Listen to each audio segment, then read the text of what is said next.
ರಾಜ್ಯದಲ್ಲಿ ಕಾಂಗ್ರೆಸ್ ಸರ್ಕಾರ ಬಂದ ನಂತರದಲ್ಲಿ ಮೊನ್ನೇನು ಸಿದ್ದರಾಮಯ್ಯನವರು ತಮ್ಮ 16ನೇ ಬಜೆಟ್ ಅನ್ನು ಮಂಡನೆ ಮಾಡಿದ್ದಾರೆ. 16ನೇ ಬಜೆಟ್ ಅಲ್ಲಿ ಒಂದು ಅಂಶವನ್ನು ಉಲ್ಲೇಖ ಮಾಡಿದ್ದಾರೆ.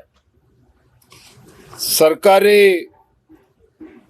ಕಾಮಗಾರಿಗಳಲ್ಲಿ ಅಂದ್ರೆ ಗುತ್ತಿಗೆನಲ್ಲಿ 4% ಅಷ್ಟು ಮುಸಲ್ಮಾನರಿಗೆ, ಅಲ್ಪಸಂಖ್ಯಾತರಿಗೆ ಮೀಸಲಿಡ್ತೇವೆ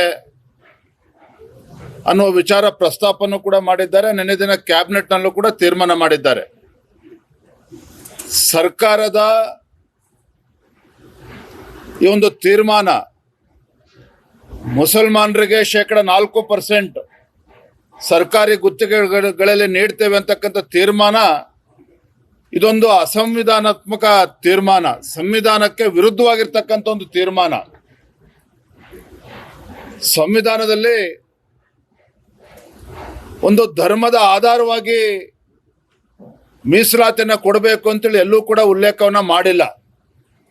ಆದರೆ ಕಾಂಗ್ರೆಸ್ ಸರ್ಕಾರದ ಈ ನಿರ್ಧಾರ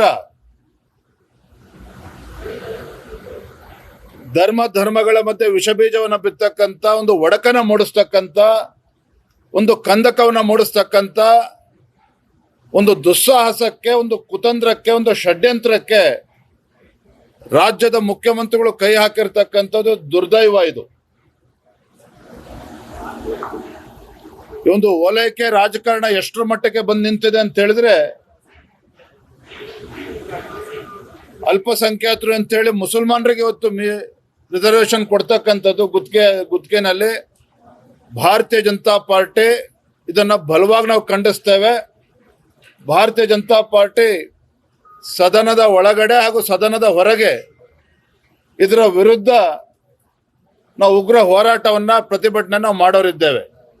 ಯಾವುದೇ ಕಾರಣಕ್ಕೂ ಈ ಸರ್ಕಾರದ ಇದು ಪ್ರಜಾಪ್ರಭುತ್ವ ವಿರೋಧಿ ನಿಲುವನ್ನ ಏನು ತೆಗೆದುಕೊಂಡಿದೆ, ಇದು ನಾವು ವಿರೋಧ ಮಾಡ್ತೇವೆ.